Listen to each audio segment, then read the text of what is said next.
que se quis pôr em posição ali para a foto, porque a periferia é um dos portos ou dos locais onde chega a maior quantidade de choco capturado ali naquela zona de mar. Uma postura de choco, os ovos são escuros normalmente, em forma de pera, periformes, e aparecem assim, normalmente em cachos. Vê-se muito nas nossas praias, sobretudo agarrados a rochas, agarrados a madeiras, agarrados muitas vezes a qualquer coisa que esteja fixa. E agora, dentro ainda dos cefalópodes, o polvo, que não podíamos também esquecer. O polvo não entra tanto dentro do estuário, é mais na zona da barra, mas na periferia, sobretudo na parede, aparecem grandes quantidades de polvos. Os polvos normalmente vivem dentro de buracos, de pequenas grutas. Aliás, é no teto desses buracos, dessas grutas, que fazem a postura. É uma postura infita. Os ovos são colocados, parecem quase estalactites pendurados no teto. É a fêmea quem toma conta desses ovos. E também alguns populares, um bocadinho contra a lei, contra aquilo que deveria ser, tentam com varas, na ponta das quais colocam amostras, capturar também os polvos naquela zona. É proibido, mas o que é um facto é que vêem-se com muita frequência ali imensos populares a tentar chegar com a vara e com a amostra junto dos polvos que estão nos buracos, para que os polvos se atirem àquela amostra e depois se agarrem, são arrastados, geralmente são espetados e capturados dessa forma.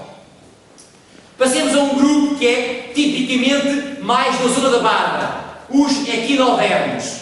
Na periferia aparecem já, na cova de vapor, nos esporões da Caparica, mas também na zona de Passo de Arcos, Oeiras, por aí fora, aparecem muitos equinodermos. Os equinodermos, portanto, no fundo, um outro filo equino, quer dizer espinho, normalmente alguns deles têm espinhos, todos têm pés ambulacrários, que ajuda na sua locomoção. Também a abrir os bivalves, porque eles são peritos na abertura de bivalves. Os pés ambulacrais funcionam como ventosas e eles conseguem, sobretudo, as estrelas do mar. Nós estamos a ver uma das espécies de estrelas do mar do estuário do Tejo. Esta é realmente pequenina, tem 5, 6 centímetros, a astrina. Podemos passar, sobretudo estas estrelas do mar, são muito eficazes na abertura de bivalves. Os pés ambulacrários conseguem abrir as tampas, têm uma força extraordinária, conseguem abrir as válvulas dos bivalves e sugar, e acabam por sugar o próprio o corpo mole do músculo. Estamos, portanto, no grupo dos equinodermos. Neste caso estamos a ver um ofiuro, quer as estrelas do mar, quer os ofiuros, muitas vezes ficam com os braços amputados. Mas não têm grande problema com isso, porque quer as estrelas do mar, quer os ofiuros, conseguem regenerar os braços. Portanto, apesar do braço ficar amputado, passado um tempo, o braço volta a crescer, volta a compor. Depois, os ólidos do mar, com os seus espinhos. Este aqui realmente mostra uns espinhos bastante fortes. Estas espécies muitas vezes escavam na rocha buracos onde se instalam para poderem de alguma forma combater o hidrodinamismo das ondas, a violência das ondas. Depois temos aqui um grupo de animais muito estranho, são as ascídeas. Estes animais também são conhecidos por tunicados, porque têm o corpo envolvido por uma túnica. Têm dois sifões, um sifão inalante e um sifão exalante. Eu só diria o seguinte: estes animais são uma curiosidade, porque eles, quando estão na forma larvar, quando nascem, parecem girinhos de rã. Têm corda dorsal, têm notocórneo, mas à medida que vão crescendo, em vez de evoluírem, em vez de sofrerem metamorfoses no sentido de uma evolução positiva, sofrem metamorfoses regressivas e deixam de ter o tal notocórneo com que nasceram. Mas são considerados cordados, e encontrei pelo menos 2 espécies de ascídeas no Tejo. São os tais cordados e invertebrados. 15? Sim, eu acabo dentro de 10, mais ou menos. Obrigado. Mas agora vamos já passar para o último grupo, digamos assim, vamos passar para os vertebrados. Ou seja, vamos passar para os peixes, que é geralmente o que mais nos interessa, para a caldeirada, não é? Ora bem, quanto às enguias. As enguias é um peixe muito curioso. É um peixe que está no mundo. Vive no rio, mas reproduz-se no mar, no meio do Atlântico, Mar dos Sargassos. Faz cerca de 4.000 km para ir fazer as suas posturas. Leva cerca de 3 meses, desculpem, 3 anos, a chegar ao Mar dos Sargassos. Quando lá chegam, fazem as posturas, morrem. Depois são as larvas, se quiserem as angulas, o meixão, as enguias de vidro, que regressam novamente ao rio, de onde partiram os seus progenitores. As enguias foram muito abundantes no passado no Tejo. Atualmente, por várias razões, mas uma das razões tem sido a apanha ilegal, exatamente das suas larvas, do meixão, das angulas ou enguias de vidro, que valem 1 kg de meixão, poderá valer pelo menos 1.000 euros. 1 kg. 1.000 euros. É realmente apelativo. Os pescadores muitas vezes não conseguem resistir. E então colocam umas redes extremamente apertadas, portanto muito pouco seletivas, que apanham as tais enguiazinhas minúsculas e que muitas vezes não faz com que as adultas não cheguem a aparecer. Estamos a ver um primo do cavalo marinho, uma marinha comum. É uma parente do cavalo marinho. Esta espécie, tal como os cavalos marinhos, e há pelo menos 2 espécies marinhas no Tejo e 2 espécies de cavalos marinhos no Tejo, pelo menos, há mais até, mas estes peixes são muito curiosos, porque a fêmea vai pôr os ovos dentro de uma bolsa incubadora do macho, e há um macho que anda com os ovos durante cerca de 2 meses e que vai incubar esses mesmos ovos. Ou seja, os filhotes nascem dentro da bolsa incubadora do pai, do macho.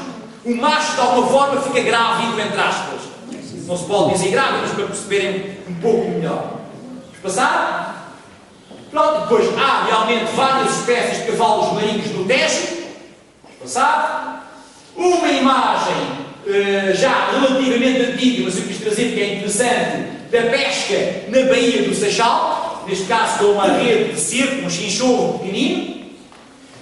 Os peixes talvez mais abundantes do estuário, ou pelo menos um dos grupos mais abundantes, uma das famílias mais abundantes, são as tainhas, mas há pelo menos 5 espécies de tainhas diferentes no Tejo. Eu trago apenas uma espécie, mas há pelo menos 5 espécies de tainhas.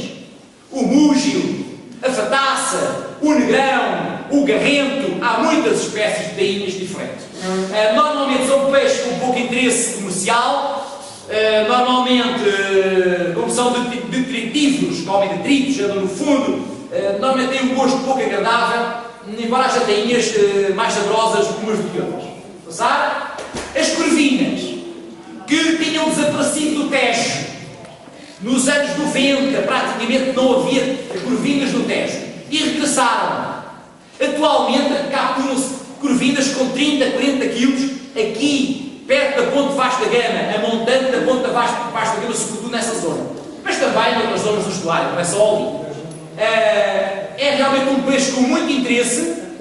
Um peixe deste, só um peixe poderá valer 100 euros para os pescadores. Neste caso, estas foram apanhadas com ar de chávega na Fonte da Telha, e foi um dia de boa pescaria, porque apanharam cerca de 15 corvinas, o que daria 1.500 euros, só em corvinas, não é? Pois, acho que é isso. Vamos passar. Na trafaria, na alta trafaria, uma corvina apanhada na Póvoa de Santiria. Os pescadores da Póvoa de Santiria muitas vezes vão vender o peixe na loja da trafaria. Não sei se há vantagem nisso, ou então se não há, é capaz de não haver aqui na Póvoa de Santiria logo. Então, sei que vão alguns levar lá o peixe e estamos a ver uma corvina pescada junto à Ponte Vasta Gama. A pesca da arte chave na Fonte da Telha, meu avô tinha uma arte destas, os meus tios ainda hoje têm. Passar? Depois, eu agora podia trazer a cavala, o carapau, a sardinha, que é os peixes que se apanham mais para a água. Quis trazer alguns peixes menos vulgares. Um dos que se apanha na Fonte da Telha é o peixe-agulha. Depois temos de ter cuidado, porque não é só no Algarve que há peixe-aranha. Mesmo aqui na Fonte da Telha, eles vêm muito na Arte de Chávez, aparece o peixe-aranha pequeno. É um pouco diferente do peixe-aranha grande. Mas também pica e é bastante doloroso. Agora vou mostrar aqui uns quantos peixes do Tejo, muito curiosos, pouco conhecidos porque em termos de praça normalmente não se vendem.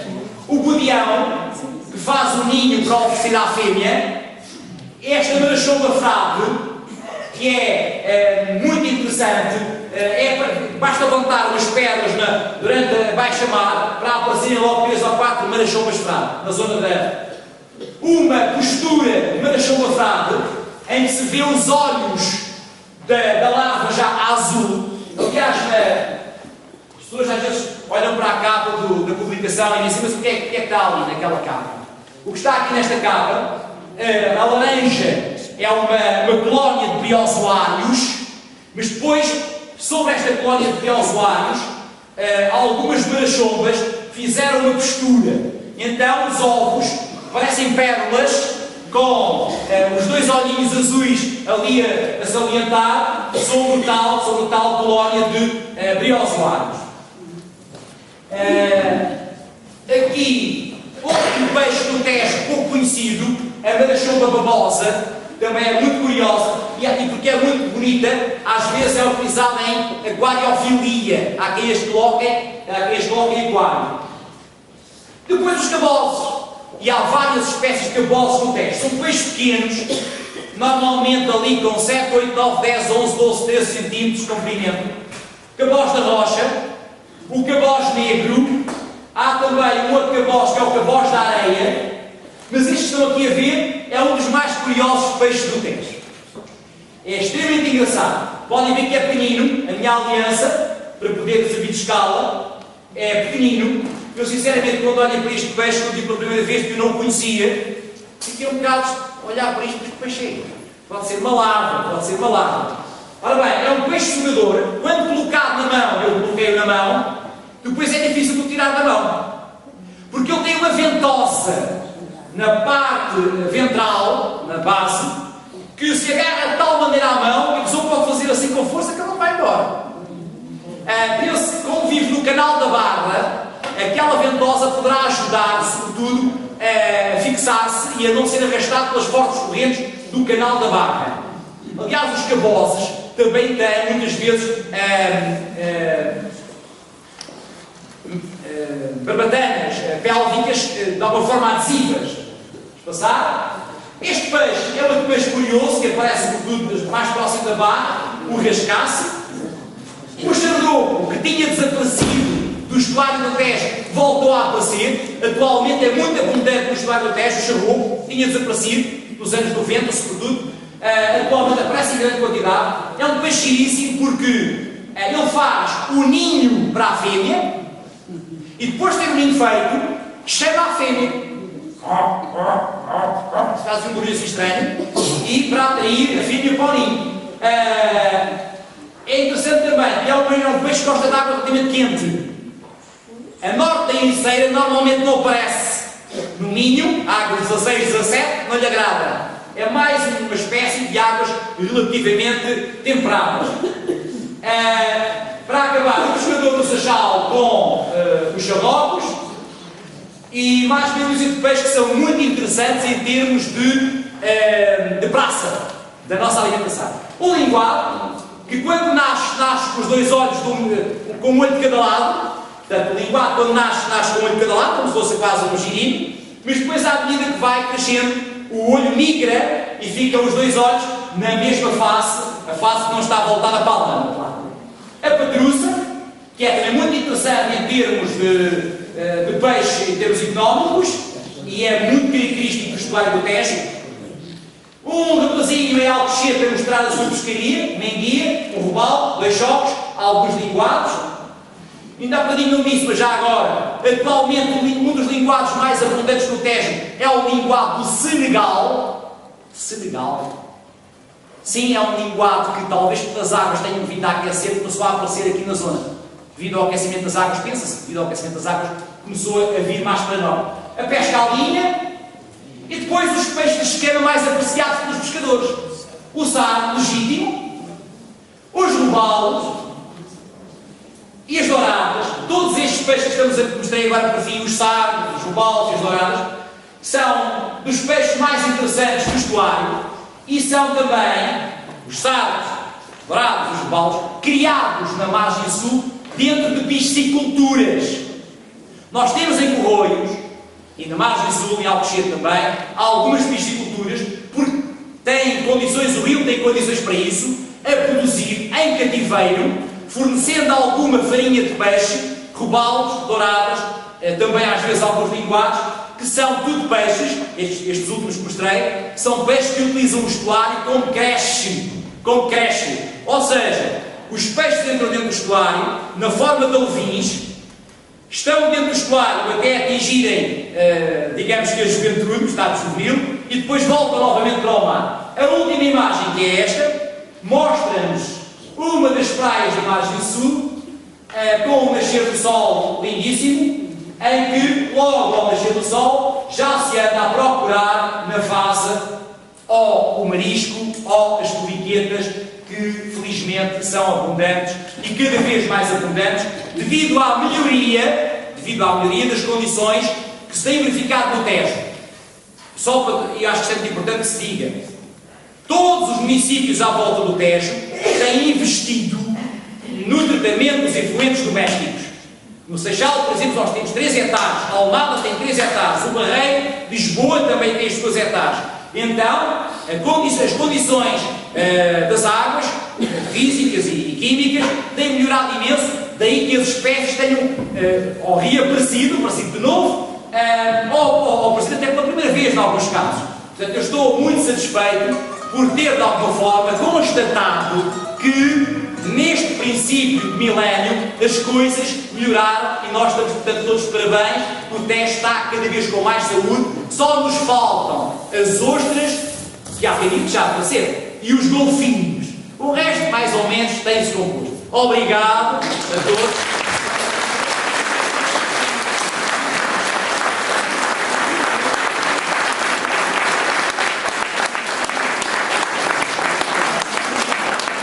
Eu andei para trás e para a frente, não sei, ou ouvi alguns amigos meus dizerem que estão cheios de pó.